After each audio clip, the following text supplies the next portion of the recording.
পুরাতন হলেও গাছ কেটো না, ফল না দিতে পারলেও ছায়া দেবে। ঠিক তেমনি বাবা মার বয়স হয়ে গেলে অবহেলা করো না। টাকা রোজগার না করতে পারলেও শিক্ষা এবং সাহস যোগাবে। আমার এই ছোট্ট পরিবারে আপনাদের সবাইকে স্বাগতম। ভিডিওটি দেশ এবং দেশের বাহিরে যে যেখান থেকে দেখছেন সবাইকে আসসালামু আলাইকুম।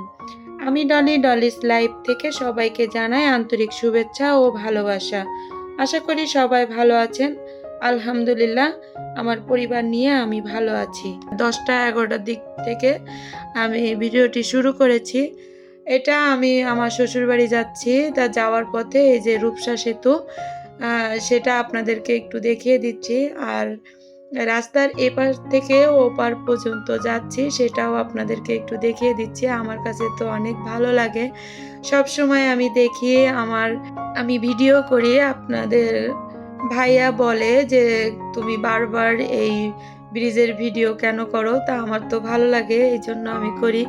আমি বলি আমার কাছে ভালো লাগে এই জন্য করি, তোমার সমস্যা কি? তা বললো না, সমস্যা নাই, এক ভিডিও তুমি বারবার কেন করবে। তা যাই হোক, এটা আমি এই যে মানে চলে এসেছি। এর ভিতরে আপনাদের ভাইয়ার ফোন এসেছে, ফোনটা রিসিভ করে তারপরে দেখেন এই যে টোলে আমরা চলে যাচ্ছি। এই টোল পার হয়ে তারপরে কিন্তু যাব আমার শ্বশুরবাড়ি, যেহেতু বাগেরহাট, তা রূপসা সেতু পার হওয়া লাগে। তা এই টোলে আমরা টাকা দিয়ে তারপরে কিন্তু আমরা চলে যাব। তো এই যে আমরা কিন্তু পার হয়ে চলে এসেছি।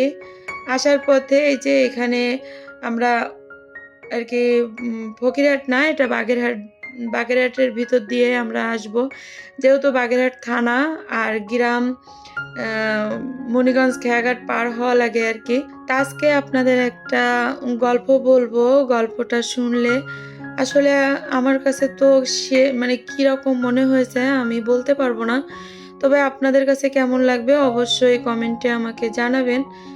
আমাদের এইখানে আমাদের যে একটা 4তলা আছে, 4তলায় একজন ভাড়াটিয়া ছিল। স্বামী স্ত্রী 2জন, কোনো সন্তান ছিল না। 1 বছর হয়েছে বিয়ে হয়েছে। তা আমরা এই যে যেদিনকে যাচ্ছি এটা কিন্তু সেদিনকের ঘটনা আর কি, তার আগের দিনের ঘটনা। তো স্বামী স্ত্রী 2জন, 2জনই কিন্তু অনেক পরেশগার, এরা হাফিজি পড়েছে 2জনই। তাই ওদের ভিতরে কখনো আমাদের এখানে ভাড়াটে আসছিল কিন্তু 26 দিন আর কি। তা 26 দিনের মাথায় এই দুর্ঘটনাটা ঘটেছে। আর তার আগে আমি একটু বলে নিচ্ছি, এখানে কিন্তু এই যে বাগেরহাটের যে মাজার আর কি, তা মাজারের এইখান থেকেই যাচ্ছি। এই যে মাজারের ওই যে গেট দেখা যাচ্ছে। তা আপনারা কে কে বাগেরহাটের মাজার দেখতে চান আমাকে কমেন্টে জানাবেন। অবশ্যই সময় সুযোগ করে আমি কিন্তু আপনাদের দেখানোর চেষ্টা করব। আর এই যে গল্পটা আমি আর কি বলতেছিলাম, তার ভিতরে আমি প্রতিদিন যেটা বলি আপুদেরকে মনে করিয়ে দিই, সেটা মনে করিয়ে দিচ্ছি। আমার ভিডিওটি আপনাদের কাছে যদি ভালো লেগে যায় প্লিজ লাইক দিতে ভুলবেন না। আর যারা এই ধরনের লাইফস্টাইল ব্লগ দেখতে চান চাইলে চ্যানেলটিকে সাবস্ক্রাইব করে পাশে থাকা বেল আইকন অল অপশনটি সিলেক্ট করে রাখবেন। এতে করে আমি যখন নতুন কোনো ভিডিও আপলোড করব সঙ্গে সঙ্গে নোটিফিকেশন চলে যাবে আপনার মোবাইলে। সুযোগ বুঝে আপনি আমার সব ভিডিও দেখে নিতে পারবেন। আর যারা এই কাজ করে আমাকে প্রতিনিয়ত সাপোর্ট করে যাচ্ছে তাদেরকে অসংখ্য ধন্যবাদ। আর যারা ফেসবুক থেকে দেখছেন লাইক দিয়ে ফলো করে রাখবেন। বাগেরহাট যেতেই কোর্টটা পড়ে, তাই এই যে জজ কোর্টের ভিতরে আপনাদের ভাইয়া একটু গেছে, ওখানে একটু কাজ আছে সেই জন্য। যে এখানে আমার ভাগ্নে একটা মানে মোটরসাইকেল কিনছিল, তার কাগজ করতে দেওয়া হয়েছিল এখানে, সেই কাগজটা নিতেই কিন্তু আমরা এসেছি। তো এখানে আমি একটু ভিডিও করে নিলাম। দেখেন উকিলের যে পোশাকটা আমার না খুব ভালো লাগে কেন জানি, তাই আমি একটু ঘুরে ঘুরে ভিডিওটা করতেছিলাম। আপনাদের ভাইয়া ভিতরে গেছে, আমাকে বলল তুমি দাঁড়াও আমি আসতেছি। তো ওখানে যে যার কাছে আমরা কাজটা করতে দিয়েছি সে ছিল না, সেও তার ওই পাশের অফিস নিয়েছে, তা সেখানে যাওয়ার আসলে সময় নেই। তো ওখান থেকে আপনাদের ভাইয়া কিন্তু মানে চলে এসেছে, বললো যে এখানে হবে না, ও আরেক জায়গায় গেছে, সেখানে যেয়ে করে নিয়ে আসতে হবে। তা আমি একটু ভিডিওটা করে নিয়েছি। এই যে আমার নায়ক চলে এসেছে। তো আমার নায়কের সঙ্গে আমি কিন্তু আমার শ্বশুরবাড়ি যাচ্ছি। এই যে রাস্তাটা দেখেন কত সুন্দর, তাই না? আর এই যে মুনিগঞ্জ খেয়াঘাটের যে ব্রিজটা হয়েছে, সেই ব্রিজটা এত উঁচু যে নিচের বাড়িঘরদোর একদম নিচেও ছোট, ছোট দেখা যায়। তো এই ব্রিজটাও কিন্তু অনেক বড়। তো আপনারা দেখতে থাকুন আর আমি সেই গল্পটা আপনাদের সঙ্গে করতেছি। তো যাই হোক, সেই মেয়েটা তো স্বামী-স্ত্রীর ভিতরে যাই হোক কোনো একটা কিছু নিয়ে এমনিই তো সবার ভিতরে হয়, তাই না? স্বামী-স্ত্রীর ভিতরে একটু টুকটাক তো সবার ভিতরে কথা কাটাকাটি হয়। ওদের ভিতরেও ঠিক তেমন একটা কথা কাটাকাটি হয়েছিল। হওয়ার পরে সে মেয়েটা কি করছে, স্বামীর সাথে কোনো কথাবার্তা না, স্বামী একটা রুমে ছিল আর মেয়েটাও আরেকটা রুমে ছিল। তো ওখান থেকে কিন্তু সেই আসরের নামাজ ২ জনই ঘরে পড়ছে। আসরের নামাজ পড়ে মেয়েটা কিন্তু কোরআন শরীফ পড়তে বসেছিল। তাই দেখে ছেলেটা ঈশার নামাজ পড়তে গেছে। মাগরিবের নামাজটাও সে ঘরে পড়েছিল। পড়ার পরে দেখলো যে কোরআন শরীফ নিয়ে বসেছে। তা মনে করলো যে ঠিক আছে, ও মনে হয় ভালো হয়ে গেছে।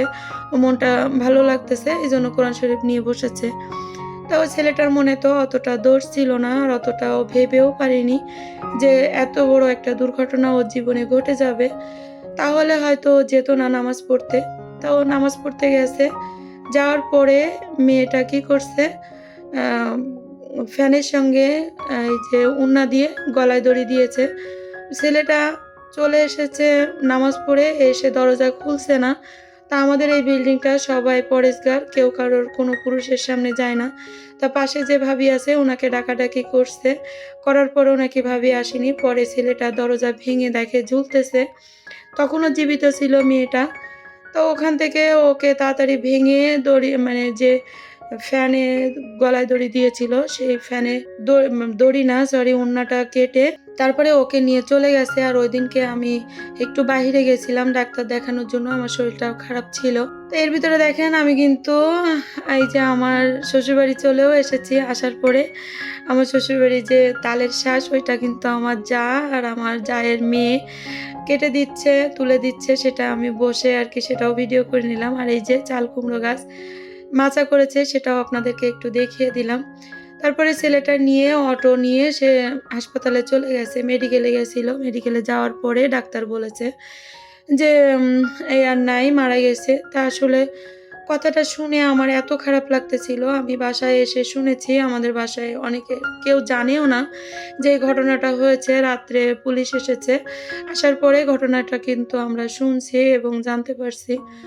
পরে শুনে আমার এত খারাপ লাগতেছে। মেয়েটার একদম অল্প বয়স। আরও হাফেজে পড়ে কি লাভ হলো বলেন?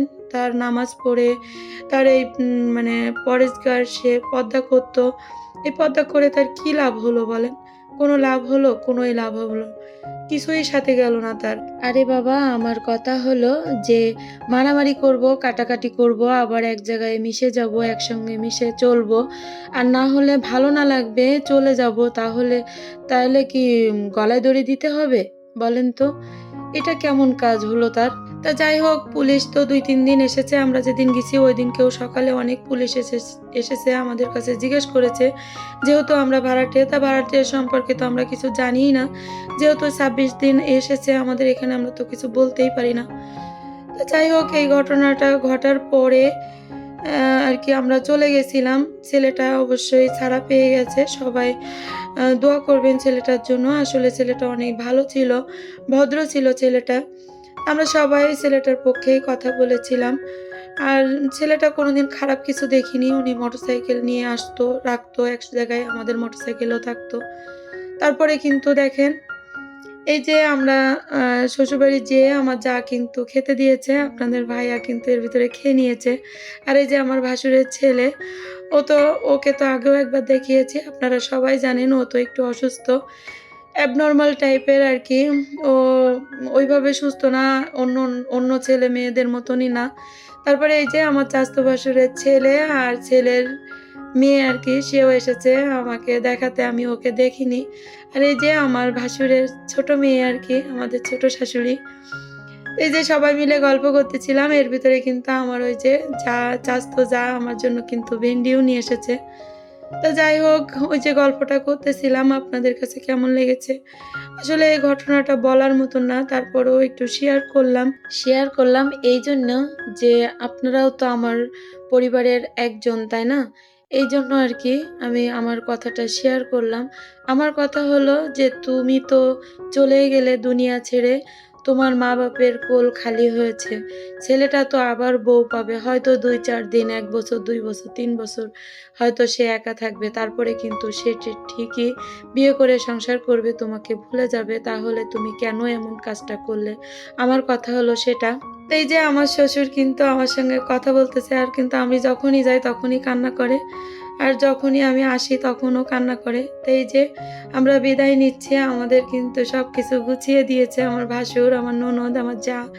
সবাই কিন্তু আমার বস্তা ভরে ভালোবাসা দিয়েছে। তো সেই ভালোবাসা নিয়েই কিন্তু আমি চলে আসতেছি। এর ভিতরে আপনাদের কাছ থেকে আমি বিদায় নিবো। ফিরে আসবো নতুন কোনো ভিডিও নিয়ে। ততক্ষণ ভালো থাকুন, সুস্থ থাকুন। আমার জন্য দোয়া করবেন। আল্লাহ হাফেজ। আসসালামু আলাইকুম।